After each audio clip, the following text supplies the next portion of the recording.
ሰውነታችሁን ትዳብሱበታላችሁ። ጠዋት ላይ በአንድ ሃይላንድ ትታጠባላችሁ። በ15 ቀናት ውስጥ አይነናስ ካለባችሁ በአላህ ፍቃድ ሙሉ በሙሉ ይጠፋል። ይሄም አንድ መድኃኒት ነው። የቤትን ኮርነር በውሃ መርጨት ራሱ ሱብሃንአላህ። አንድ ተውበት ያደረገ ጠንቋይ ስጠይቀው ምን አለኝ? ውሃ ከጨው ጋር። ይሄንን ጉዳይ ሼክ አልሐለቢ ጠቅሰውታል። በመጽሐፋቸውም ላይ ይበልጥ ስለዚህ ነገር መጠየቅ አለብኝ ብለዋል። ሼክ ኢብኑ ሰይሚን ስለዚህ ነገር አውርተዋል። እናም ሼክ መሐመድ ሙሳን ረሂመሁላህ ጠይቂያቸው ችግር የለውም ነገር ግን እርግጠኛ አይደለንም በሚል ሐሳብ ላይ ነበሩ። ከዛ ራሴ ተውባ ካደረጉ ጠንቋዮችና ጅኖች ጭምር ጠይቄ ጅንን በጣም የሚጎዳው ነገር ቢኖር ጨዋማ ውሃ ነው። ለዛም ነው ነብዩ ሱለይማን ጅኖችን በባህር ጥልቅ ያሰራቸው። ስለዚህ ጨዋማ ውሃ ላይ ቀርታችሁ ቤታችሁን እርጩት። ሌላው ደግሞ በሂንድ ሀገር ሂንቲት የሚባል ቅመም አለ። እሱም ለሲህር በጣም አሪፍ የሆነ መድኃኒት ነው። ሌላው ደግሞ የሲድር ቅጠል ነው። የሲድር ቅጠል በተለይ በድግምት ምክንያት ከትዳር ወይም ከግንኙነት ለታሰሩ ሰዎች እጅግ በጣም ጠቃሚ ነው።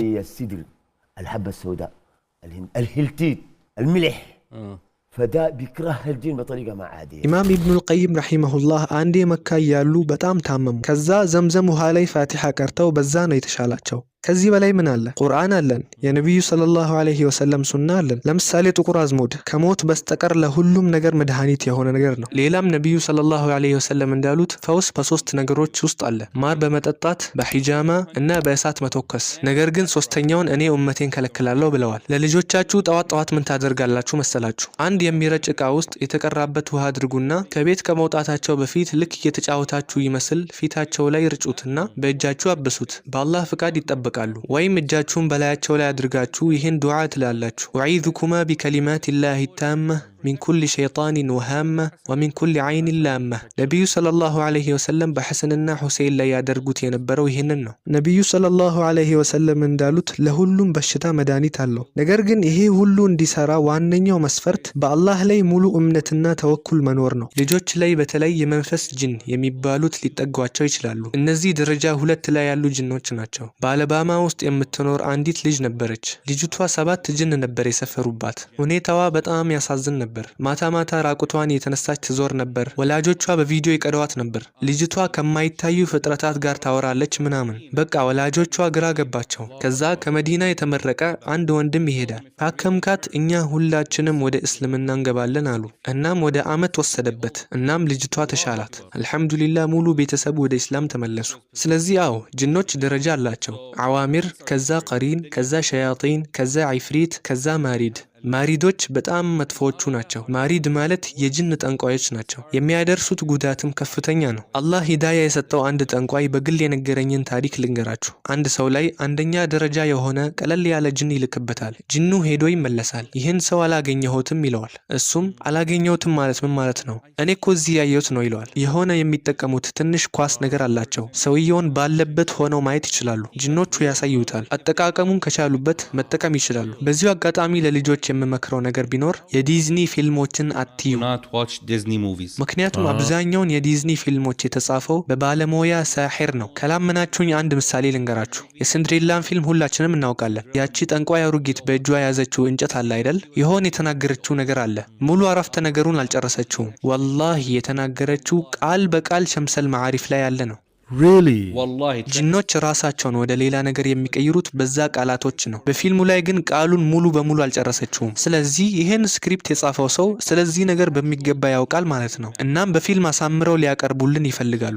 ለዛ ነው ራሳቸውን ወደ ሌላ ነገር የሚቀይሩ ጅኖች ወደ ነበሩበት ለመመለስ የሚያስችላቸውን መተት ካላወቁ በዚያው በተቀየሩበት ቅርጽ ነው የሚቀሩት። ለምሳሌ አንድ ጅን ወደ እባብነት ተቀይሮ ተመልሶ ወደ ራሱ መልክ የሚመጣበትን መተት ካላወቀ እባብ እንደሆነ ነው የሚቀረው። ነብዩ ሰለላሁ ዐለይሂ ወሰለም እንዲህ ብለዋል፣ በቤታችሁ ውስጥ እባብ ካያችሁ በአላህ ስም 3 ጊዜ እንዲወጣ ተናገሩት። ከወጣ ያ እባብ ጅን ነው። እኔ ራሴ በአይኔ ይህን አድርጌ አይቻለሁ። እባቡ ቀጥ ብሎ ወጣ። እሺ ካልወጣስ? ያኔ መግደል ትችላላችሁ። ጅን ቢሆን እንኳ መግደል በምትችሉበት አካላዊ ቅርጽ ላይ ነው ያለው። አለበለዚያ ግን ጅን ከሆነ ሳይነካችሁ እንኳን ሊገድላችሁ ይችላል። በሰሒህ ሙስሊም የተዘገበ አንድ ታሪክ አለ። አንድ ጊዜ አቡ ሰዒድ የሚባል ሰው አቡ ሰዒድ አልኹድሪይን ለመጠየቅ ወደ ቤታቸው ይሄዳል። ከዛ ቤቱ ሲደርስ አቡ ሰዒድ አልኹድሪ እየሰገደ ነበር። እስኪጨርስ ቁጭ ብሎ መጠበቅ ጀመረ። ቁጭ ብሎ እየጠበቀ ባለበት ሰዓት በቤቱ ጥግ በነበሩ እንጨቶች መካከል ድምጽ ይሰማል። ዞር ብሎ ሲያይ ትልቅ እባብ ያያል። ሊገድለው ዘሎ ተነሳ። ከዛ አቡ ሰዒድ አልኹድሪ እየሰገደ ነበረ። በእጃቸው እንዲቀመጥ አዘዙት። ከዛ ተመልሶ ተቀመጠ። ከዛም አቡ ሰዒድ አልኹድሪ ሰግዶ ሲጨርስ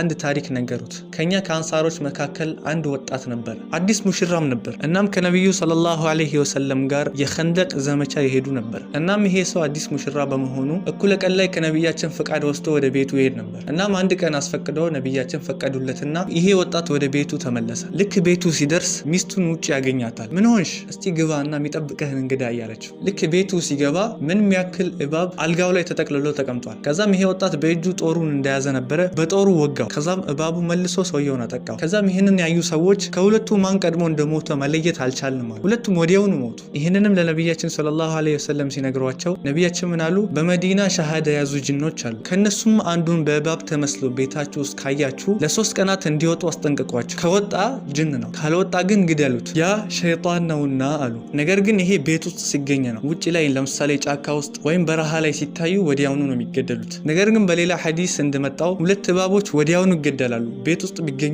እነሱም አልአብተር እና ዙጡፍየተይን ይባላሉ። ምክንያቱም እነዚህ በጣም ጎጂ የሆኑ እባቦች ናቸው። ነብያችን ሰለላሁ ዐለይሂ ወሰለም እንዳሉት እነዚህ አይን ያጠፋሉ፣ የነፍሰ ጡር ሴትም ጽንስ እንዲወርድ ምክንያት ይሆናሉ። አላህ ከሁሉም ክፋት ይጠብቅ። ከዛ ጠንቋዩ ከፍ ያለውን ሸይጣን ይልካል። እሱ ደግሞ ሄዶ ይመጣና አዎ እዚያ ተቀምጦ አይቼዋለሁ፣ ግን ዙሪያውን ጥበቃ ስላለው ልነካው አልችልም ይላል። የመጀመሪያው ያላየው የሰውየው አስካር ከጅኑ ኃይል በላይ ስለሆነ ነው። ሁለተኛው ደግሞ አየው፣ ግን ጥበቃውን ሰብሮ መግባት አልቻለም። ከዚያ ማሪድ ወይም ዒፍሪት የተባለውን ኃይለኛ ጅን ይልካል። እነሱም ሄደው ይሞክራሉ። እናም ጠንቋዩ ምን ይላል? ዚክር የሚያበዙ ሰዎች በተለይ ላኢላሃ ኢለላህ ወህደሁ ላ ሸሪከ ለህ ለሁል ሙልኩ ወለሁል ሐምዱ ወሁወ ዐላ ኩሊ ሸይኢን ቀዲር 100 ጊዜ ጧትና ማታ በለው።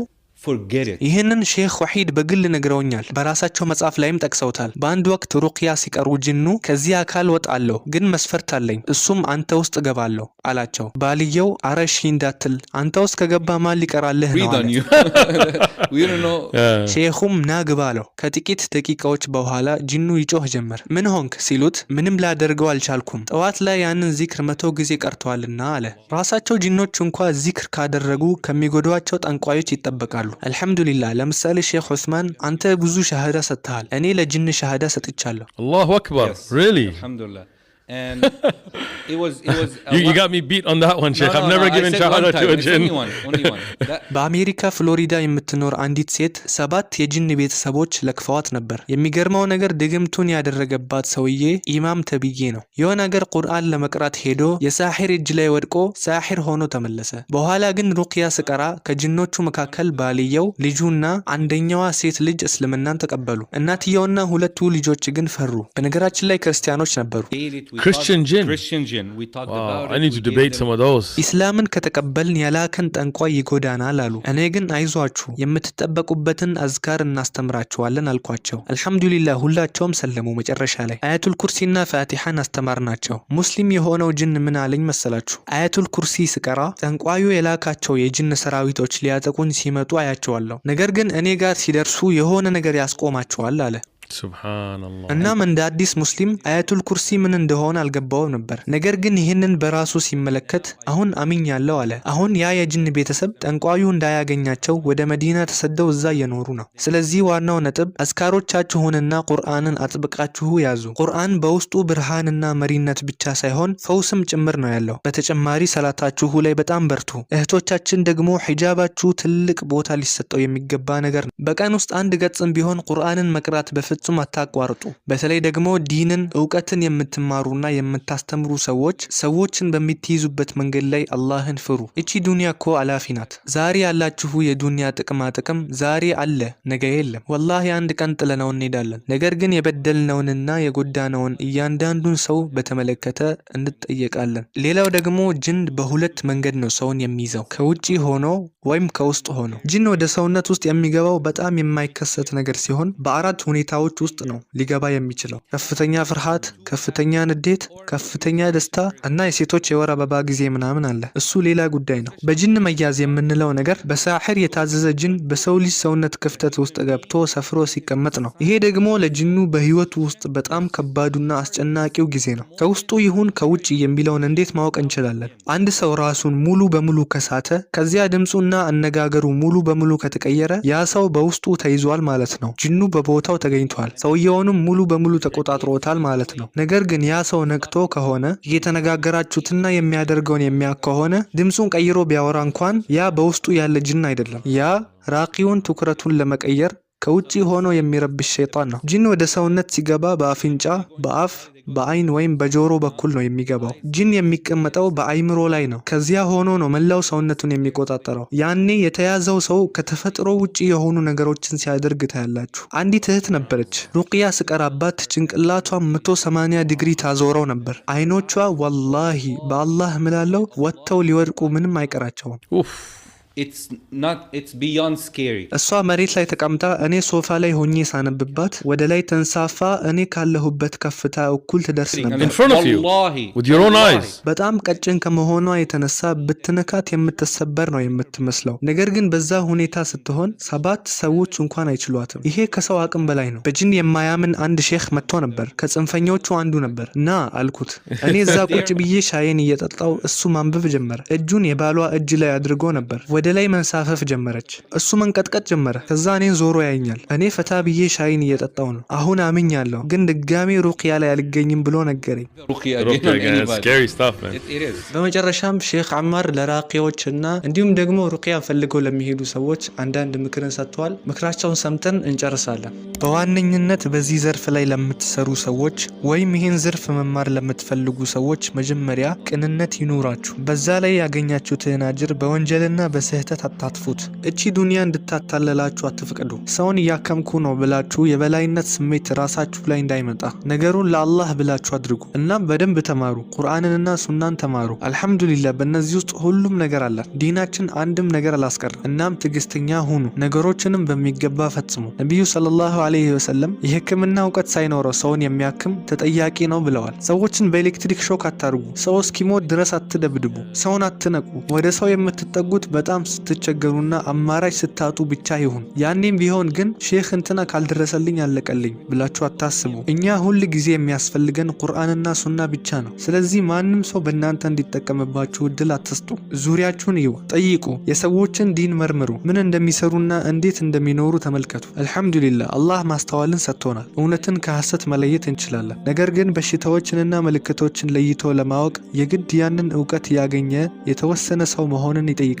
ለምሳሌ እኔ ሳይኮሎጂ አጥንቻለሁ። ለምን ጊዜህን አጠፋህ ልትሉኝ ትችላላችሁ። ግን በፍጹም የጊዜ ማባከን አልነበረም። ወደዚህ ዘርፍ የምትገቡ ከሆነ አዎ ግድ ነው። ሳይኮሎጂን በሚገባ ማወቅ አለባችሁ። የአይምሮ ህመም፣ የውጭ መንፈስ ወይም የሲህር ጥቃት እንዴት እንደሚለያዩ መለየት የሚችሉት ያኔ ነው። ስለዚህ በዚህ ነገር ላይ በጣም ተጠንቀቁ። ያም ሆነ ይህ አልሐምዱሊላህ በእጃችን ላይ የአላህ ኪታብ አለ። እሱ ደግሞ ብርሃንና ለሁሉም ነገር ፈውስ ነው። በሰማነው የምንጠቀም ሰዎች አላህ ያድርገን። አላህ ከሁሉም ክፋትና በሽታዎች ይጠብቀን። አላህ ከሲህር፣ ከአይንናስ፣ ከሁሉም ነገር ከሁሉም ክፋት አላህ ይጠብቀን። እንግዲህ በእነዚህ 3 ቪዲዮዎች በጣም እንደተማራችሁበት ተስፋ አረጋለሁ። ቢያንስ አንድ አዲስ ነገር እንደወሰዳችሁ ሙሉ በሙሉ እርግጠኛ ነኝ። እናም ሰብስክራይብ ያላርጋችሁ ሰብስክራይብ አርጉ። ያስር ሰይፈዲን ከእናንተ ጋር ነበረ። በቀጣዩ ቪዲዮ እስክንገናኝ ድረስ ፊ አማኒላህ